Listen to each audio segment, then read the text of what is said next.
მოგზაურობისთვის.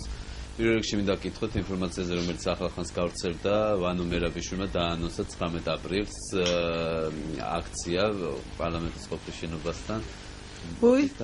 ეგ ყველა საინტერესო ბოლო ნაწილი იყო. ვისთვისაც დასავლური კურსი, ქვეყნის დასავლური კურსი არის მნიშვნელოვანიო, მან მოუწოდა ყველას შეკრების 19 აპრილს. როგორ შეაფასეთ რამდენად?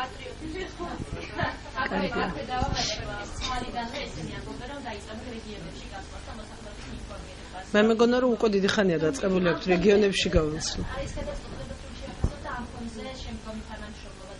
მე ამ გადაწყვეტილებას არ შევაფასებ, რა თქმა უნდა, იმიტომ ეს არის კონკრეტული პოლიტიკური პარტიის გადაწყვეტილება და მათი გადაწყვეტილება. ამიტომ მე რატომ უნდა შევაფასო?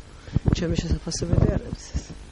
ჩვენ არ ვერევით სხვა პოლიტიკური პარტიის საქმეებში. მიზან შეტანილი რამდენად არის მსგავსი მოწყობილება?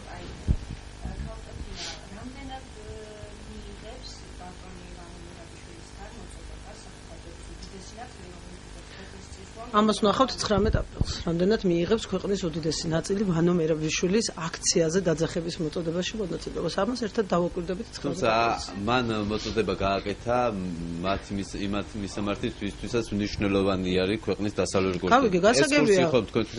გასაგებია, მნიშვნელოვანი არ არის მხოლოდ, როდესაც აქცია ტარდება, იქ მნიშვნელოვანი ის არ არის მხოლოდ ვინ ატარებს აქციას.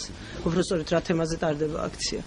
ყველაფერი ერთი კომპლექსის ნაწილია. ამიტომ დავალოდოთ, რამდენი ადამიანი მიიღებს მონაწილეობას ვანო მერაბიშვილის მიერ გამოცხადებულ აქციაზე. ძალიან საინტერესო იქნება, მეც ინტერესით დავაკვირდები. მე ვფიქრობ, რომ ამ აქციის გამოცხადება არის სრულიად ნათელი და ცალსახანაბიჯი იმ მიმართული იმ კონფრონტაციის კიდევ უფრო გაღრმავებისთვის, რომელსაც ნაციონალური მოძრაობა 1 ოქტომბრის შემდეგ ხან გეგმავს და არ გამოსდის, ხან გეგმავს და გამოსდის. ეს არის 8 თებერვლის გაგრძელება და ძალიან სამწუხაროა, როდესაც ყავს ოპოზიცია, რომელსაც ერთადერთი ამოცანა აქვს მუდმივად კონფრონტაციულ რეჟიმში აცხოვროს ქვეყანა, მაგრამ ეს არ არის მათი პასუხისმგებლობა, ხელისუფლების პასუხისმგებლობა არის, ამიტომ ჩვენ ბუნებრივია რომ უზრუნველყოფთ, რომ ეს აქცია იყოს მშვიდობიანი და არავითარი პრობლემა ამ მშვიდობიან დემონსტრაციას არ შეექმნოს, თუ კი ის იქნება მშვიდობიანი. მათგან განსხვავებით, ბუნებრივია ჩვენ სრულიად სხვაგვარი ხედვა გვაქვს მანიფესტაციის თავისუფლებასთან დაკავშირებით და ვანო მერაბიშვილის მიერ აპრობირებული მეთოდების გამოყენებას არავინ არ აპირებს მშვიდობიანი აქციის დროს. მე ვადასტურებ იმას, რომ საქართველოს ყავს ხელისუფლება, რომელიც ვითარებას აკონტროლებს და რომელსაც შესწევს იმის უნარი, თუ რა თქმა უნდა, აქციის ორგანიზატორები თავად არ იქნებიან ძალადობის ინიციატორები და ინსპირატორები, საქართველოს ხელისუფლება შესწევს იმის უნარი, რომ არავითარი პრობლემა ადამიანების მშვიდობიან ხაზს უსვამ გამოხატვის თავისუფლებას თუ მანიფესტაციის თავისუფლებას პრობლემა არ შეექმნას. გუბერნატორების ინსტიტუტის გაუქმებაზეც მითხარით და წარმომადგენლობიდან ასე წარმომადგენლობით ორგანოს შექმნა. ამაზე ვინმე რამე თქვა თუ ისო მეკითხებით. ეს თვითმმართველობის კონცეფცია გამოქვეყნდა უკვე მე დღეს ბოდიშ გიხდით დილიდან სოფლებში დავდივარ, იმიტომ დამაგვიანდა და ამიტომ არ ვიცი ამბები რა ხდება განარჩენ საქართველოში. მე არ მინდა რომ მოვლენებს წინ გავუსწრო, მე არ ვიცი რა დოზით გამოქვეყნდა ეს კონცეფცია, უკვე ძალიან დიდი ხანია, რამდენიმე წელია პრინციპში ის ჯგუფი, რომელშიც ბატონი დავითი მაშინ როგორც არასამთავრობო ორგანიზაციის წარმომადგენელი, ასევე მისი მოადგილე თენგო შერგელაშვილი, როგორც ასევე არასამთავრობო ორგანიზაციის წარმომადგენელი მუშაობდნენ თვითმმართველობის კონცეფციაზე, წინა ხელისუფლებას ბევრჯერ ჰქონდა მათი მხრიდან შეთავაზება, თუმცა ბუნებრივია, რომ ამ შეთავაზებებს რეალიზება არ ეწერა, იმიტომ რომ ჩვენ ყავდა ხელისუფლება, რომელიც აბსოლუტური ცენტრალიზაციის და ტოტალიტარიზმის პრინციპებით მართავდა ქვეყანას. ამიტომ ბოლო 3 თვის განმავლობაში უკვე ამ კონცეფციამ ფორმალიზებული ხასიათი მიიღო, ვინაიდან რა თქმა უნდა მას სრულმასშტაბიანი პერსპექტივა აქვს განხორციელების და ძალიან მოხარული ვარ თუ დაიწყეს მათ ამისი გამოქვეყნება უკვე. დიახ, ამოცანა მე ძალიან მოკლედ გეტყვით, ისე ვამბობ, არ მინდა რომ წინ გავუსწრო მოვლენებს და მათ კომპეტენციაში შევიჭრა, ეს მათი საქმეა და მათი გასახმოვანებელია, მთელი კონცეფცია არას დაეფუძნება, მაგრამ თავარი ამოსავალი ბუნებრივია არის ის, რომ ქვეყანა ყველა დონეზე უნდა იმართებოდეს წარმომადგენლობითი ორგანოების მიერ. ანუ ისევე როგორც ქვეყანას ყავს უმაღლესი წარმომადგენლობითი ორგანო, საქართველოს პარლამენტი ხალხის მიერ არჩეული, ზუსტად ასე უნდა იყოს თავიდან ბოლომდე. ყველა დონეზე და ყველა საფეხურზე ეს არის ამოსავალი დემოკრატია. დოკუმენტის. შესაბამისად, ამ პრინციპზე იქნება მოწყობილი. დანარჩენ დეტალებს უკვე თავად ინფრასტრუქტურის სამინისტრო მოგახსენებთ და ეს უფრო სწორი იქნება, ვინაიდან მათ უწყებაში მუშავდება ეს დოკუმენტი. ძალიან მალე უკვე ის კანონპროექტის სახით შემოვაქვეყნეს პარლამენტში და შესაბამისად ყველა დეტალი შემდეგ უკვე ყველას გეცოდინებთ. არ ვაკეთებ ამ განცხადებებზე კომენტარს. არ ვაკეთებ კომენტარს. არ ვაკეთებ კომენტარს. არა. უკვე გითხარით. უკვე გიპასუხეთ შემოგარგო. კალტონთინა პრეზიდენტმა მიმართა პარლამენტის ინიციატივით, რომ უფრო სთხოვა რომ დაინიშნოს ღია წერილით, დიახ. სახელები დავარქვათ, ესე იგი ამბებს, არაა პრობლემა. დიახ, ეხლა წავიკითხე ამ წუთას გზაში, კი. დიახ, აი ეს რომ შეაფასოს. კი, მე მინდა მას ვუთხრა. რამდენად იქნება თავიდან აცილებული ის რაც იყო დაუშვათ 8 თებერვალს. თუ კი მოხდა ისე რომ საქართველოს პარლამენტში მისი მოსმენა არ შედგა რამოდენიმე მიზეზის გამო, მათ შორის ერთ-ერთი მიზეზი იყო ის, რომ პარლამენტში პრეზიდენტის მოსმენა ხდება კონსტიტუციით განსაზღვრული უფლების ფარგლებში, ბუნებრივია. ოღონდ ჩვენ ისევ იმ რეალობის გაგრძელების პროცესში ვართ, რაც 9 წელს განმავლობაში ჰქონდა, როდესაც მიხეილ სააკაშვილს არ შეუძლია ერთი მუხლიც კი წაიკითხოს კონსტიტუციის და იქიდან შინაარსი გამოიტანოს. კონსტიტუციაში წერია, რომ პრეზიდენტს აქვს უფლება წლიური მოხსენებით მიმართოს საქართველოს პარლამენტს და მორჩა. ამიტომ, როდესაც ის საუბრობს თავის ღია წერილში იმაზე, რომ ვიღაცამ თურმე კონსტიტუცია დაარღვია და იმედი აქვს, რომ კიდევ დიდხანს არ გაგრძელდება ეს დარღვევა, ბოდიშს ვიხდით, თქვენ ჟურნალისტები ხართ და თავადაც შეგიძლიათ ეს მუხლი წაიკითხოთ და საზოგადოებას წაუკითხოთ მერე თქვენი მედია საშუალებების მეშვეობით. 2013 წლის ოქტომბრამდე, სანამ ის პრეზიდენტია, ეს ვადა მოქმედებს. ამიტომ ის ვერ განსაზღვრავს, როდის მოვა პარლამენტში. ეს იყო ერთ-ერთი პირველი მიზეზი, ამას განსაზღვრავს პარლამენტი. ის, ვინც მას უნდა მოусმინოს. ამიტომ, როდესაც პარლამენტი დანიშნავს დღეს, იმ დღეს მოვა ის საქართველოს პარლამენტში, თუ რა თქმა უნდა, არ გადაწყვეტს, რომ კონსტიტუცია დაარღვიოს. მეორე, იმ ფონზე, რაც ქვეყანაში ვითარდებოდა საკონსტიტუციო ცვლილებების განხილვის პროცესში და იმ ფონზე, როდესაც უამრავი განცხადება კეთდებოდა თებერვლის დასაწყისში ქუთაისში სააკაშვილის მოსვლასთან დაკავშირებით აქციების თაობაზე, ჩვენ გადაწყვეტილება მივიღეთ, რომ სწორედ უსაფრთხოებიდან გამომდინარე და იმ გართულებების თავიდან აცილებისგან გამომდინარე, რაც ქვეყნისადმი პასუხისმგებლობიან ხელისუფლებას ეკისრება, რომ ეს მოხსენება გადაგვეთო. მესამე, მაგრამ ეს მან ვერ გაიგო და მაინც ის პროვოკაცია მოაწყეს, რაც მოაწყეს. მესამე მიზეზი ამისი გახლდათ და მთავარი მიზეზი სამართლებრივად იყო ის, რომ მიხეილ სააკაშვილი ჯერ უნდა ჩამოყალიბდეს სად მოდის და იმის მერე შეიძლება რომ მოусმინონ. ამიტომ არის მნიშვნელოვანი საკონსტიტუციო ცვლილებაზე კენჭისყრა. ამიტომ არის მნიშვნელოვანი გაირკვეს, იქ მოდის ის ისევ როგორც დიქტატორი, რაც 2004 წელს კონსტიტუციურად გადაწყვიტა, რომ ყოფილიყო, მე ხას უსვავ კონსტიტუციურად დიქტატორი, თუ მოდის თავისუფალ ხალხის მიერ ნდობით აღჭურვილ და კონსტიტუციის მიერ უფლებამოსილებებით აღჭურვილ პარლამენტში. ამიტომ მოხსენების გადადებას რამოდენიმე მიზეზი ჰქონდა და კიდევ ერთხელ ვამბობ, ეს არის პარლამენტის კომპეტენცია, რომ მოიწვიოს ამ მოხსენებაზე და მოусმინოს და შესაბამისად, რა თქმა უნდა, მას პარლამენტი მოусმენს, სანამ ის არის პრეზიდენტი. პრეზიდენტის განცხადებაზე ამინისტია. როდესაც პარლამენტი დაპატიჟებს მაშინ. ან კონკრეტული თარიღი ჯერ არ არის კალტონთინა განსაზღვრული, აი დაახლოებით რა პერიოდში შეიძლება ამ თარიღის შესახებ პირველი ის უნდა იყოს, ვინც უნდა გაიგოს, ამიტომ ხა პრესკონფერენციაზე ამაზე საუბარი არასწორი. ამინისტიაზე. სად უნდა წარადგინოს? დღეს არ არის ხტომა და სად უნდა წარადგინოს? სად უნდა წარადგინოს? დღეს არ არის ხტომა. არ ვიცი არაფერი ამის შესახებ. არ ვიცი ამის შესახებ არაფერი ამის მნიშვნელობა. გავიგე, მაგრამ თქვენ მოხსენებულზე ვერ გავაკეთებ კომენტარს, ბოდიშს გიხდით. მე მგონი დიდი ხანია მიცნობთ იმისთვის, რომ ჟურნალისტის მიერ წაკითხულ ტექსტზე კომენტარს არასოდეს არ ვაკეთებ, თუ მე თავად არ ვიცი, რომ ეს ასეა, იმიტომ რომ ბევრი ძალიან ცუდი გამოცდილება მაქვს ჟურნალისტის მიერ დამახინჯებულად წაკითხული ტექსტ. ჩემთვის არა, ეს ჟურნალისტებისთვის არის სამწუხარო.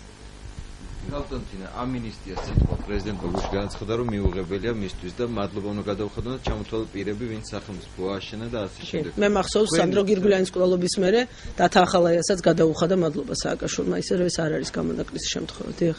და თქვენ სოციალურ ქსელში გეწერათ ის მოთხოვნები, რასაც ის თხოვდნენ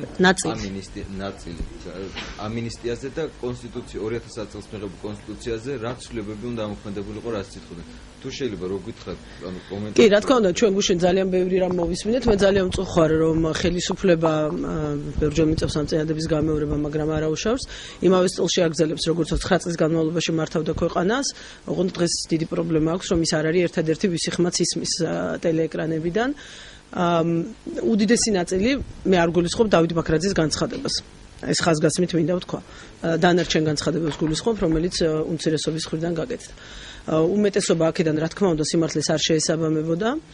როდესაც საუბარია იმაზე დავიწყოთ თავიდან, ვის ამინისტირებას ითხოვდა ნაციონალური მოძრაობა. მათი პირველი წინადადება ეს პარლამენტის თავმჯდომარის განცხადებაში გუშინ ცალსახად იყო ჩამოწერილი, იყო იმის თაობაზე, რომ პრეზიდენტიდან ბოლომდე ეს იყო ნაციონალური მოძრაობის შემოთავაზება. ისინი ითხოვდნენ ამინისტიას ყველასი, პრეზიდენტიდან ბოლომდე, ყველა ჩინოვნიკის. ჩვენი პოზიცია ამ თვალსაზრისით ცნობილია, ეს არ არის პირველი დღე და პირველი საღამო, როდესაც ამის შესახებ საზოგადოებამ ჩვენგან გაიგო. ჩვენ ჯერ კიდევ გასული წლის დეკემბერში პრემიერის განცხადება იყო, გახსოვთ ყველას ალბათ, როდესაც განცხადა, რომ ხელისუფლების ინტერესებში არ არის, რომ ამინისტიის შედეგად მეტნაკლებად გათავისუფლებული საპატიმროები ახლა ახალი პატიმრებით გაივსოს. პირიქით, ჩვენი ამოცანა არის, რომ ძალიან გაგებით მოვეკიდოთ, მე ამ სიტყვას ზოგიერთმა მედია საშუალებამ დასცინა, გაგებით მოვეკიდოთ იმას, რომ ნაციონალური მოძრაობის მმართველობის დროს ქვეყანას ორი ტიპის მსხვერპლი ყავდა.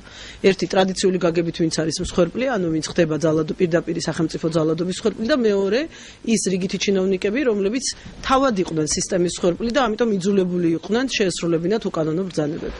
ჩვენ რა თქმა უნდა არ ვაპირებთ ამ ადამიანების სამართლებრივი პასუხისმგებლობის საკითხი დადგეს. და სწორედ ამაზე იყო საუბარი მუდმივად. მე მარტივი მაგალითი შემიძლია მოგიყვანოთ 7 ნოემბერს გახსოვთ თქვენ რაც ხდებოდა მაგალითად ქუჩაში, სადაც ათასობით ფორმაში ჩაცმული ან ჯინსებში ჩაცმული, იქ ყველანაირი გვირტყავდა ადამიანი მონაწილეობდა აქციის დარბევაში. და სრულად გასაგებია, რომ არავინ არ აპირებს ახლა ყველა პატრულის თანამშრომელი 7 ნოემბერს ჩადენილი დანაშაულის გამო პასუხისმგებაში მისცეს. ეს აბსურდია, ეს არადემოკრატიულია და ამასთანავე უსამართლოა, იმიტომ რომ მათ ძალიან კარგად იცოდნენ, რომ თუ არ შეასრულებდნენ უფროსის ბრძანებებს, შემდეგ თავად გახდებოდნენ იმავე ძალადობის მსხვერპლი, რასაც მათგან ითხოვდნენ სხვების მიმართ. ამიტომ ეს გრადაცია უნდა მოხდეს და ჩვენი შეთავაზება სწორედ პირველი დღიდან ეს იყო, რომ პასუხისმგებლობის სამართლის პასუხისმგებლობისგან ყველანაირი პასუხისმგებლობიდან, უფრო სწორედ მე სპეკულაციები რომ არ იყოს, უნდა გათავისუფლდნენ საშუალო და დაბალი რანგის ჩინოვნიკები, რომლებიც იყვნენ აი ამ უკანონო ბრძანებების შემსრულებლები, რაოდენ უსამართლოც არ უნდა ეჩვენებოდეს ეს ჩვენი მოსახლეობის ნაწილს. მე მოგეხსენებათ, რომ მაჟორიტარი ვარ და ძალიან ხშირად მომისმენია პრეტენზიები, აი ხა დღესაც რამოდენიმე საგარჯოში ვიყავი და საკმაოდ ბევრი ადამიანს ვესაუბრე და ისინი გაბრაზებულები არიან, რომ აი ჩემი გამგებელი, ჩემი პოლიციის უფროსი, აქ ჩემ სოფელში საგადასახადოს თანამშრომელი, რომელიც ყველა არჩევნების წინ მემუქრებოდა, ამას თუ არ მისცემ ხმას სამსახურიდან გაგაგდებენ, იმას თუ არ მისცემ ხმას კრედიტის აღებაში პრობლემას შეგიქმნი, იმათ რატომ უკეთებთ ამინისტირებასო და მე მესმის ეს ჩვეულებრივი ყოფითი პრობლემები, მაგრამ მეორე მხრივ სახელმწიფო იმისთვის არსებობს, რომ თავიდან ბოლომდე უნდა შეისწავლოს პრობლემის არსი და შესაბამისად მიიღოს გადაწყვეტილება. ამიტომ ჩვენი ამოცანა და ჩვენი პოზიცია არის ძალიან ნათელი და მარტივი. ჩვენ ვამბობთ, არავით არის პასუხისმგებლობა იმ ადამიანებისთვის, ვინც იძულებული იყო და სხვა არჩევანი არ ქონდა, უფრო მეტი შემიძლია გითხრათ, ვინც ჩვენ ვერ დავიცავით ოპოზიციამ თავის დროზე იმისაგან, რომ მათი მოძალადე უფროსების ბრძანებებს არ დამორჩილებოდათ.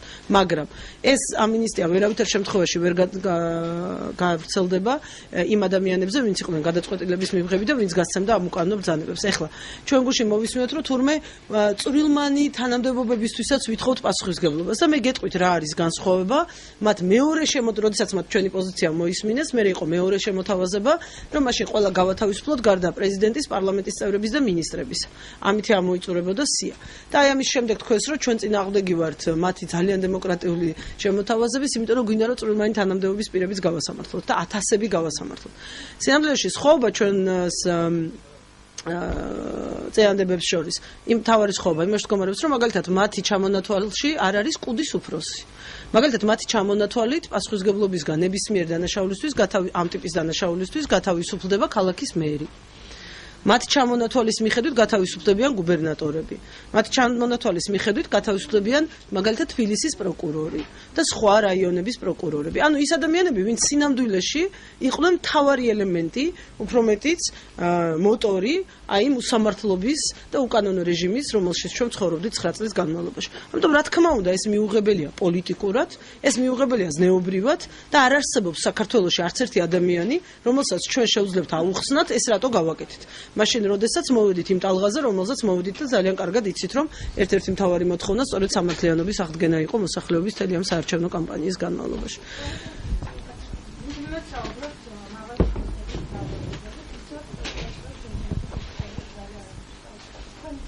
მე არ მithქვავს, დიახ. კი. პროკურატურა დაკითხვაზე არ ჩქარობს.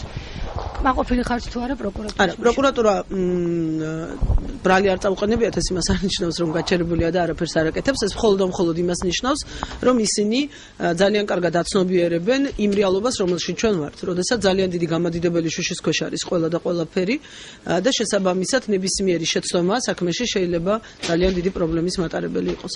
ამიტომ თავისთავად ის, რომ სკრუპულოზურად ხდება ყველა საქმის მოკვლევა და ხდება არა მხოლოდ ჩვენებების საფუძველზე, არამედ უტყუარი მტკიცებულებების შეგროვება, ეს არის მხოლოდ მისასალმებელი.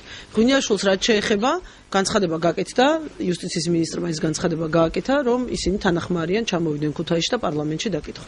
ამიტომ ეს ამ პრობლემას მოუხსნია ღვინიაშვილს, ამ უხერხულობას, რომ თავის ყოფილ სამსახურში არ მივიდეს და თავის ყოფილ ხელქვეითებს ოთახში არ იახლოს, როგორც ჩანს ეს არ შეუძლია რომ წარმოიდგინოს, რომ დასაკითხის რანგში მივიდეს იმათთან, ვისაც ამ წლების განმავლობაში დავალებებს აძლევდა და ვინც მის ქვევით მუშაობდა. ამიტომ არ არის პრობლემა, მასთან მოვლენ პარლამენტში და იქ დაკითხავენ. ისევე როგორც სხვა დეპუტატებს, რომლებზეც ასევე იყო საუბარი აქამდე. ხავდანტინა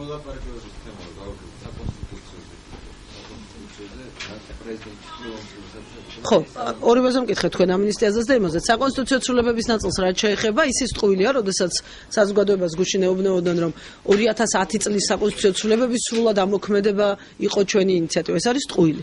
აბსოლუტური ტყუილი. ისინი ვაჭრობდნენ ყველა დებულებაზე, თუმცა საკონსტიტუციო ცვლილებების ნაწილში, გუშინ პარლამენტის თავმჯდომარემ თქვა, მეც ვადასტურებ, რომ ჩვენ დისპუტში არ შევსულვართ და ჩვენ ვთხარით, რომ კი ბატონო, მოიტანეთ თქვენი მოდელი და თანახმავართ. უბრალოდ იყო ჩემის აზრით სრულიად გაუგებარი, ისეთი ყველა სუბუქი სიტყვა რო ვთქვათ, როდესაც შემდეგ რაც ჩვენი თანხმობა იყო საკონსტიტუციო ცვლილებებთან მიმართებაში, უცებ თქვენს რომ აი მოდი ბარემ ამინისტიაზე შევთანხმდეთ. საკონსტიტუციო ცვლილებებში მაგალითად გეტყვით და ძალიან კარგად მიხვდებით, რაზეც არის საუბარი. საუბარი იყო იმაზე, რომ 2010 წლის ცვლილებების მიხედვით გამარტივებულია მაგალითად იმპიჩმენტის პროცედურა. დღეს ის გაცილებით უფრო რთულია. ისინი ითხოვდნენ დღევანდელი ვერსიის დატოვებას. ჩვენ ამაზე დავთანხმდით. მეორე, გუბერნატორებს დღეს იცით რომ პრეზიდენტი ნიშნავს, ახალი საკონსტიტუციო ცვლილებებით ეს წესი შეცვლილია. ისინი ითხოვდნენ რომ ეს უფლებამოსილება სააკაშვილს დარჩენოდა, ჩვენ ვთქვით კი ბატონო დარჩეს. ძალიან კურიოზული მუხლია ერთი, რომელიც გულწრფელად ვამბობ, რომ ვერ ხვდებით რატომ იბრძვიან ამისთვის, მაგრამ დღეს ქვეყნის პრეზიდენტს უფლება აქვს იყოს პარტიის თავმჯდომარე, 2010 წლის ცვლილებებით აღარ აქვს ამის უფლება. და ძალიან გულამოსკვნილები ითხოვდნენ, რომ სააკაშვილს ნაციონალური მოძრაობის თავმჯდომარეობა ის უფლება შერჩენოდა და კი ბატონო სიამოვნებით ვთანხმდებით, რაც უფრო დიდხანს იქნებიან მის გვერდში, მის უფრო მცირდება მათი შანსები რაიმე ტიპის თვითონ როგორ ეძახიან ριბრენდინგზე და რეორგანიზაციაზე ამ პოლიტიკური ძალის. ამიტომ პრობლემა არ არის და კიდევ ძალიან ბევრი, ანუ ერთადერთი თემა, რომელზეც ისინი მოვიდნენ, რომ აი ეს არ ამოქმედდეს, იყო დაკავშირებული პრეზიდენტის უფლებამოსილებებთან. ანუ ყველა მუხლი, ყველა პუნქტი, ან წინადადებებიც კი არის მუხლები, რომელშიც აი ეს წინადადება არ ამოქმედდეს, ამას ამბობდნენ. სადაც წინადადება სააკაშვილისთვის რაღაცა უფლებამოსილების შესუსტებას ეხება. ნუ იქ იყო მაგალითად იმაზე საუბარი, რომ ეხა მოგეხსენებათ ვეტოს პროცედურა როგორიც არის 2010 წელს ის გამარტივებულია, უფრო ნაკლები ხმა ჭირდება და ამას ითხოვდნენ და ეს საერთოდ კურიოზი იყო ჩემის აზრით, იმიტომ რომ როგორც ჩანს მოლოდინი აქვს, რომ ჩვენ დაგვაკლდება ხმები და იმათ მოემატებათ, იმიტომ რომ ვეტოს რო ვძლევთ, ეს უკვე სახეზეა მე მგონი და რაღაცებს მართლა ვერ მივხვდი, რატომ ითხოვდნენ, მაგრამ ამოცანა იყო ნათელი ზუსტად ამიტომ, რომ დღევანდელი რეალობიდან გამომდინარე, მაინც არავითარი მნიშვნელობა არ აქვს ამას. ამოცანა იყო ნათელი, რომ აი სიმბოლურად ქაღალდზე დაწერილად სააკაშვილის უფლებამოსილებების შემცირება პრინციპში დიდ ნაწილში არ უნდა მომხდარიყო. მაგრამ ჩვენთვის ეს არ არის პრობლემა. ჩვენ პირველი დღიდან ვთქვით, რომ არც ერთი მუხლის ცვლილების ინიცირება არ გაგვიკეთებია, რომელიც პრეზიდენტის უფლებამოსილებებს ეხება მხოლოდ. იმიტომ რომ ეს არ არის საინტერესო ჩვენთვის. სააკაშვილს ხალხმა 1 ოქტომბერს განაჩენი გამოუტანა და იქ ყველაფერი დამთავრებულია. ერთადერთი მუხლი, რომლის ინიცირებას ჩვენ მოვახდინეთ, იყო ის, რომ მას არ ჰქონდეს უფლება ახალი მთავრობის ფორმირების პარლამენტის თანხმობის გარეშე. იმიტომ რომ ეს ქვეყანას ცალსახად სამოქალაქო დაპირისპირებამდე მიიყვანა. ამის სანაცვლოდ მათ ითხოვეს მთელი პაკეტი. კი ბატონო, ჩვენ უთხარით, მაგრამ მე აღმოჩნდა, რომ ესეც არ იყო მათთვის საკმარისი, იმიტომ რომ მათ ხო სინამდვილეში კონსტიტუცია არ აინტერესებთ. სინამდვილეში მათ სწორედ ის აინტერესებთ, რაც მოლაპარაკების ბოლო დღეს გაჩნდა მაგიტას. მაგრამ არსებობს ლიმიტი ყველაფრისთვის და ამ ზღვარს ჩვენ რა თქმა უნდა ვერ გადავართ. ქალბატონთინა ამინისტიის თემას რომ შევახოთ კვლავ არსებობს გაჩნდა ასეთი მოსაზრებას რომ თუ კი ეს ამინისტია შეეხება მხოლოდ ქვედარგოლს მაშინ ქვედარგოლი მასობრივად მოხდება ის რომ მასობრივად პროკურატურას მისცემენ ქვედარგოლის წარმომადგენლები ჩვენებებს მე პირიქითაც მოვისმინე თუ ამინისტრირებულები იქნებიან აღარ მისცემენო იმიტომ რომ უკვე აღარ აქვს შიში და ამიტომ რაღაცა უნდა ილაპარაკონო ისე რომ ორივე არგუმენტს თანაბარი ლეგიტიმაცია აქვს აი რამდენად შეიძლება რომ პროკურატურასთან დაიწყოს უკვე იმ ამინისტრირებული ქვედარგოლების მე მგონი უკვე გიპასუხეთ პირიქით არგუმენტიც არსებობს მათ ზუსტად იგივე წონის ისე რომ ეს არ არის გათვლა ამას არ აქვს არსებითი მნიშვნელობა ამინისტრის ზუსტად ასევე ასეთივე ლოგიკით მე შეგიმიძლია გეკამათოთ ახლა და გითხრათ რომ თუ მან იცის ზუსტად რომ ამინისტრირებულია ის არასოდეს ჩვენებას აღარ მისცემს იმიტომ რომ თვითონ საფრთხის განცდა აღარ აქვს ამიტომ ორივე არგუმენტი თანაბრად ლეგიტიმურია შესაბამისად ეგ არ არის საინტერესო. საინტერესო ის არის, რომ ჩვენი მოსახლეობის მნიშვნელოვანი ნაწილი ამ წუთას შფოთავს. ის ხალხი, რომელიც დიახ, სამწუხაროდ იყო ამ მოძალადე მანქანის ქვედარგოლში და შემსრულებელი. და ეს შფოთვა მათ უნდა მოუხსნათ. ყველა ხელისუფლება ვალდებულია, რომ რაც შეიძლება მეტი ადამიანი იყოს მშვიდად და გააგრძელოს ცხოვრება მშვიდად და ყოველგვარი ზედმეტი დაძაბულობის გარეშე. ეგ ვინ არის? ვინ არის?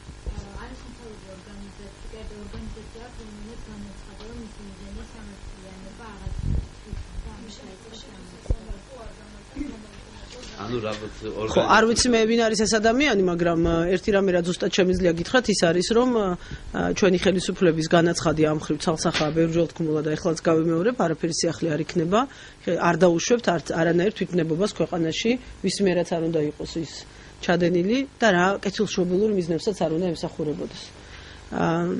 ამიტომ ამ თვალსაზრისით არ ვიცი პრობლემა არის. არ ვიცი, მე არა ვარ ვანგარო, ეხა პროგნოზები ვაკეთო, მე ვარ ხელისუფლების წარმომადგენელი და გეუბნებით, რომ ნებისმიერ თვითნებობას ჩვენ აღკვეთავთ და ამას არ დავუშვებთ ქვეყანაში. იცით რა არის, დღეს ვიღაცამ მკითხა და ამ თემაზე ნამდვილად ვერ გავაკეთებ კომენტარს, რაოდენ ძალიანაც არ უნდა მინდოდეს, ან არ მინდოდეს, იმიტომ რომ საერთო წარმოდგენა არ მაქვს, რა სიხილავს მოსკოვის სასამართლო, ამიტომ ამართლა უიდოდა, ეგეც არ ვიცოდ.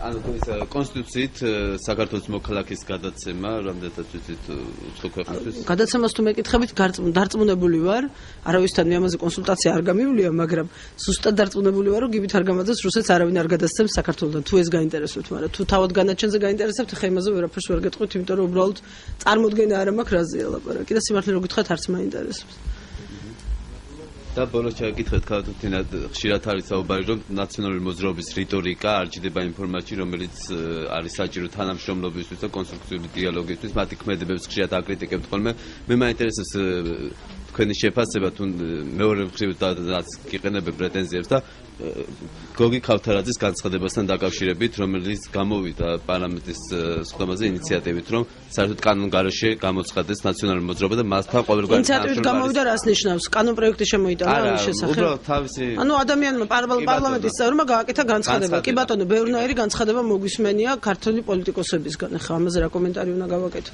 ნაციონალური მოძრაობა კანონგარეშეთ არა მაგრამ პოლიტიკის გარეშეთ ფაქტიურად გამოაცხადა უკვე ქართულმა ხალხმა და ხვალ რომ არჩევნები ჩატარდეს დარწმუნებული ვარ რომ კიდევ უფრო მეტად გამოაცხადებს ამიტომ ეს პროცესი შემდგარია უკვე დანარჩენი ისინი მათ როგორც პოლიტიკურ პარტიას რეგისტრაცია ასეთი ექნებათ თუ სხვანაირი ეს არ მგონია რომ ქართული სახელმწიფოს საზრუნავი იყოს დღეს და რაიმე ინტერესის მატარებელი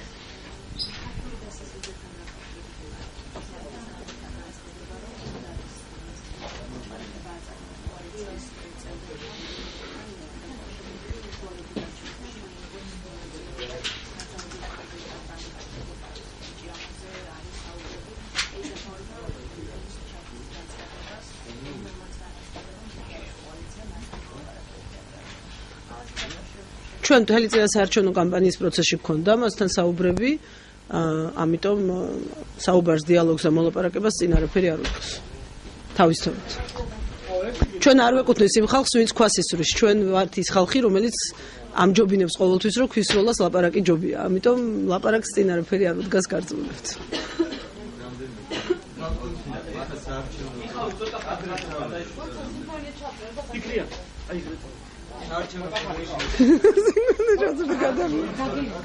კი ბატონო.